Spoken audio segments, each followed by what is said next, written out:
किस्से कहानियों में चंदगी राम ने पढ़ा था, सुना था कि राजा भी रंक बन जाता है। आज हकीकत में महसूस होने लगा कि सच्चाई को स्वीकार कर लेना चाहिए। सहारनपुर में धनी व्यक्ति की श्रेणी में गिनती होती थी। अच्छा खासा धन था जो 2-3 पीढ़ियों के आराम से गुजर बसर के लिए काफी समझा जा सकता था। 2-3 वर्षों से व्यापार में आमदनी कम होने लगी और कुछ नुकसान भी हो गया। बढ़ते खर्चों पर नियंत्रण नहीं रखने के कारण जमा पूंजी भी समाप्त हो गई। कर्ज के मकड़ जाल में फंसने पर संपत्ति बिकने लगी। बड़ी कोठी से छोटे से मकान में आ गए। आर्थिक तंगी के कारण दोनों बच्चे सूरज और सरिता की पढ़ाई भी छूट गई। घर खर्च मुश्किल होने लगा, लेकिन चिंता से कुछ हासिल नहीं होता। रक्षाबंधन के पावन त्योहार में राखी बांधने चंपा देवी भाइयों के पास दिल्ली भी न जा सकी। न जाने का सीधा कारण धन की कमी। किससे मदद मांगे? जो राजा की तरह रहते थे आज किसी के सामने हाथ फैलाते शर्म आने लगी। अपनी दरिद्रता को आखिर लहमे तक छुपाने की भरसक कोशिश की, लेकिन दुनिया सब जान जाती है। चंपा के मायके में भी बात होने लगी कि हालत सही नहीं है। चंपा के तीनों भाई इंदर, सुंदर और राजिंदर बहन चंपा के पास हालात का जायजा लेने पहुंचे तो यकीन न कर सके कि इतनी जल्दी हालात बदल सकते हैं। 5-7 महीने पहले तो बहन से मिलकर गए थे और आज तो मकान तक बिक गया।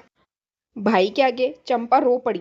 जीजा चंदगी राम मुंह से तो कुछ बोल नहीं सका, लेकिन मुरझाए चेहरे के साथ आंखें सब अपने आप बोल गई। भाइयों ने ये निर्णय लिया कि सूरज मामाओं के साथ दिल्ली जाए और कोई नौकरी करे। मकान बेचकर सरिता का विवाह कर दिया जाए। बिना काम धंधे के थोड़ी जमा पूंजी भी कभी काफी हो सकती है। इसलिए चंदगी राम और चंपा देवी सूरज के साथ दिल्ली रहे। इंदर मामा ने सूरज को एक प्राइवेट कंपनी में क्लर्क की नौकरी दिलवा दी। सहारनपुर का मकान बेचकर सब दिल्ली रहने आ गए। एक बड़ी हवेली के बाद छोटे मकान और अब सिर्फ एक छोटा सा कमरा जहाँ 4 जनों के परिवार ने रहना भी है और एक कोने में रसोई भी बनानी है। सरिता के विवाह की बात चली। एक बार सरिता ने कहा कि विवाह में जल्दी ना करें, वह पढ़ना चाहती है। अपने माँ बाप की आर्थिक स्थिति देखो। जागीर बिक गई। किराए के छोटे से कमरे में सुबह बैठक बनती है और रात को बिस्तर। रसोई तो सूरज की तनख्वाह में से चल जाएगी। पढ़ाई और दूसरे खर्च की मत सोचो। जो मकान बेचकर रकम मिली है चुपचाप शादी कर ले, ताकि माँ बाप की एक समस्या तो हल हो। इंदर, सुंदर और राजेंद्र तीनों मामा की इतनी बात सुनकर सरिता सामने अधिक कुछ बोल ना पाई। लड़का हमने देख लिया है, आज शाम को देखने आ रहा है। बहना, लड़का हमें पसंद है। अगर उसे सरिता पसंद आ गई तो नानुकर मत करना। बात तय समझो। लड़का करता क्या है? चंदगी राम ने इतना पूछने पर राजेंद्र थोड़ा नाराज सा लगा। लड़का मोटर मैकेनिक है। चंपा का मुंह खुला का खुला रह गया। क्या मैकेनिक? बहना, आपकी स्थिति तो देखो। अमीर घराने से सपने छोड़ दो। जेब में कुछ माल पानी हो तो इन तरफ सोचना। सड़क छाप मैकेनिक नहीं है, वर्कशॉप में काम करता है। 2 वक्त की रोटी आराम से कमाता है। लड़की भूखी नहीं रहेगी। राजेंद्र ने तेवर गर्म थे। चंदगी राम ने चंपा के कंधे पर हाथ रखकर कहा, लड़का देख लेते हैं। शाम के समय समीर नाम का लड़का परिवार समेत सरिता को देखने आया। समीर सीधे वर्कशॉप से आया था, इसलिए उसके हुलिये को देखकर चंपा निराश हो गई। चंपा के लटके मुंह को देखकर राजेंद्र ने कहा, बहना, इसको कहते हैं काम की लगन। सीधे वर्कशॉप से आ गया। चाहता तो सज धज के भी आ सकता था, लेकिन उसका क्या फायदा? काम करेगा तभी चूल्हा चलेगा। लड़के की लगन देख बहना। भाई साहब, हमें लड़का पसंद है। आप कहें तो मुंह मीठा किया जाए। बेचारी चंपा और सरिता सिर झुकाए बैठी रहीं और राजेंद्र ने रिश्ता पक्का कर दिया। रात को खाने के समय चंपा ने चंदनी से जिक्र किया, अपनी लड़की एक मैकेनिक को देने को दिल नहीं मान रहा है। हमारी शादी के समय राजेंद्र 3-4 साल का रहा होगा। नाक बह रही होती थी। कच्छे बनियान में सारा दिन घूमता था। आज मेरे पास कुछ नहीं है। राजेंद्र ने पैसे अच्छे जमा कर लिए हैं। हमें कुछ नहीं समझ आ रहा। सब कुछ अपने आप तय कर लिया। हमारी राय भी लेने को तैयार नहीं है। कभी सोचा नहीं था कि एक मैकेनिक के साथ लड़की का विवाह करना होगा। दिल पर पत्थर रखकर फैसला करना होगा। मेरी मजबूरी देख चंपा। उसी कारण चुप हूँ।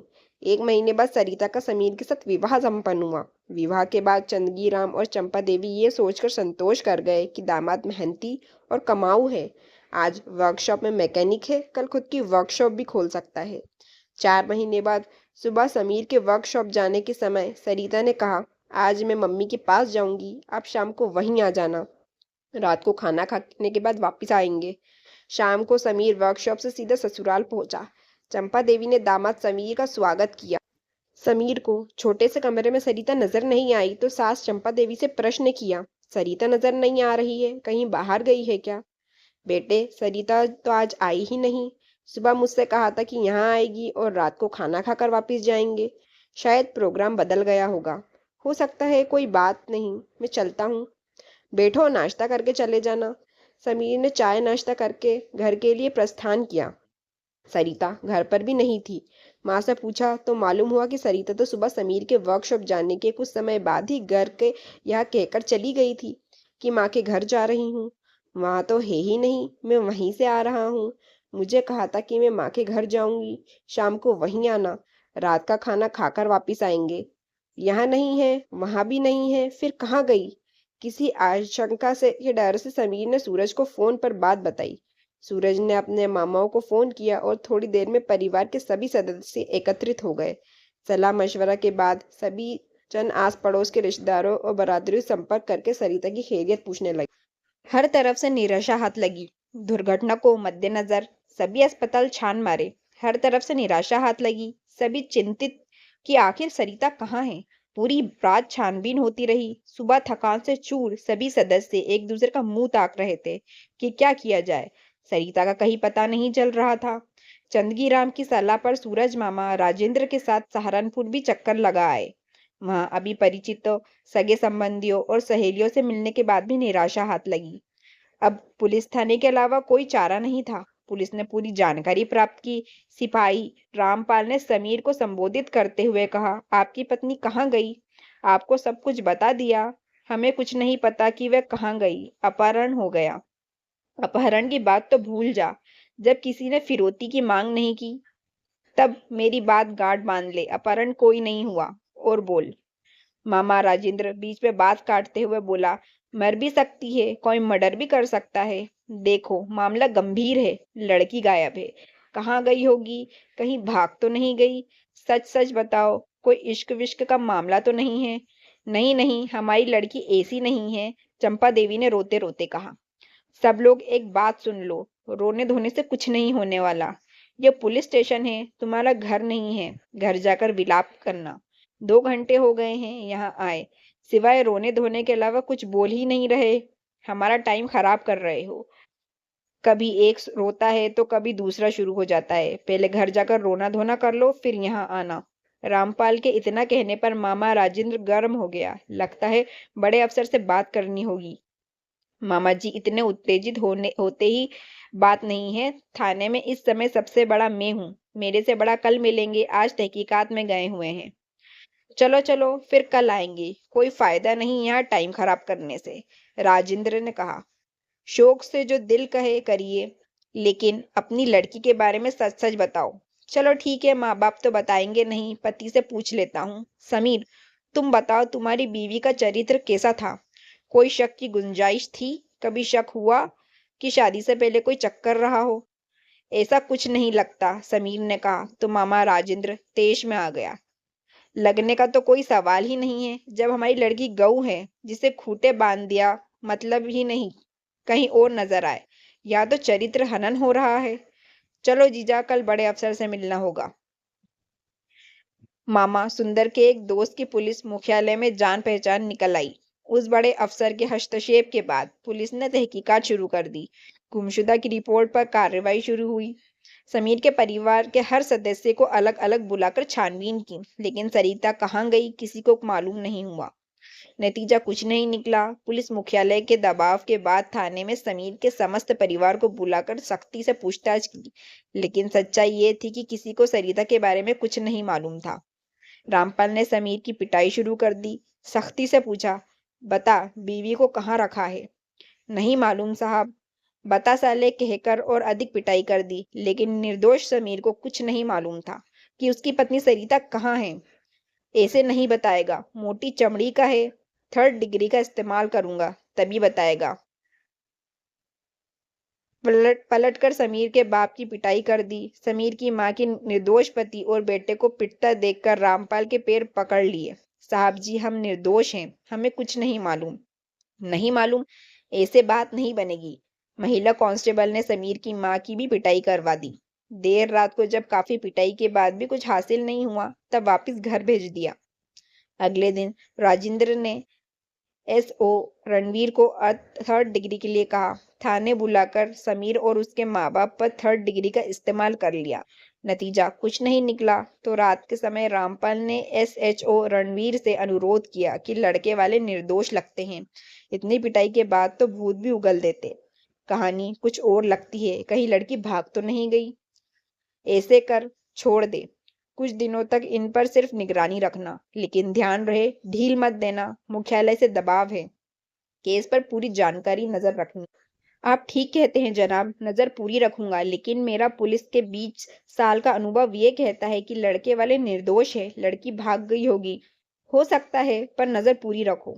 समीर की नौकरी पुलिस के चक्कर में छूट गई। माँ बाप अलग परेशान। उस पर आग में घी का काम राजेंद्र की हरकतों ने किया। उसने महिला मुक्ति संगठन की महिलाओं से घर के सामने प्रदर्शन करवा दिया। संगठन की महिलाओं ने घर में घुसकर तोड़फोड़ कर दी। 2 दिनों तक जमकर हंगामा किया। न्यूज चैनल पर चर्चा होने लगी।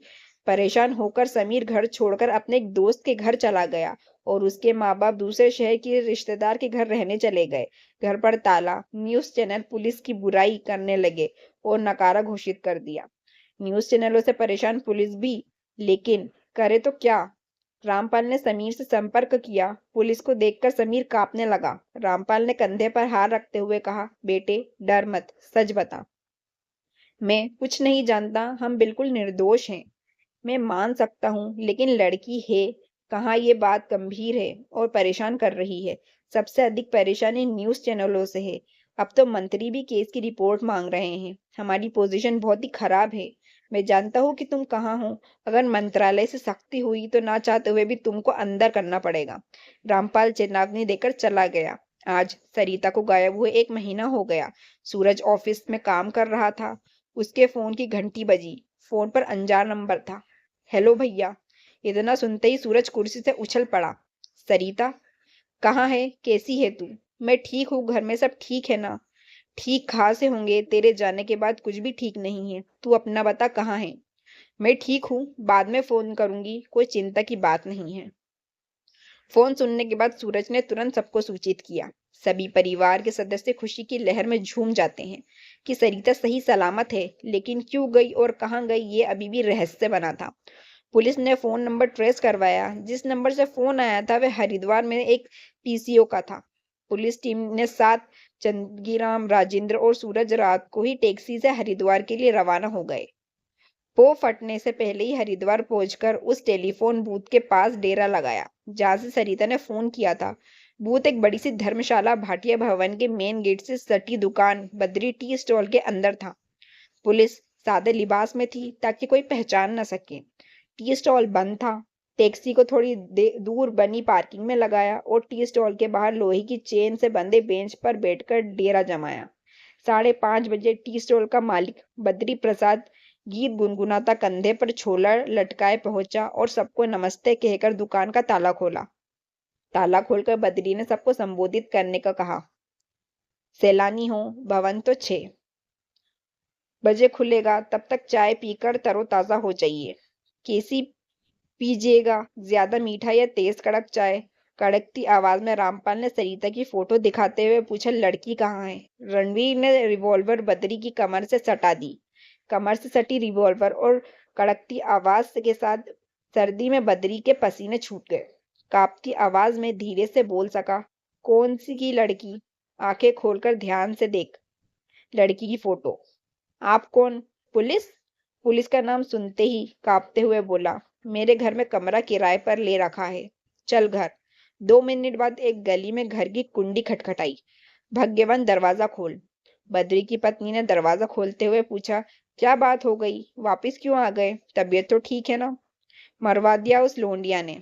कल ही कह रहा था निकल बाहर, अब जान बच जाए तो गनीमत समझ।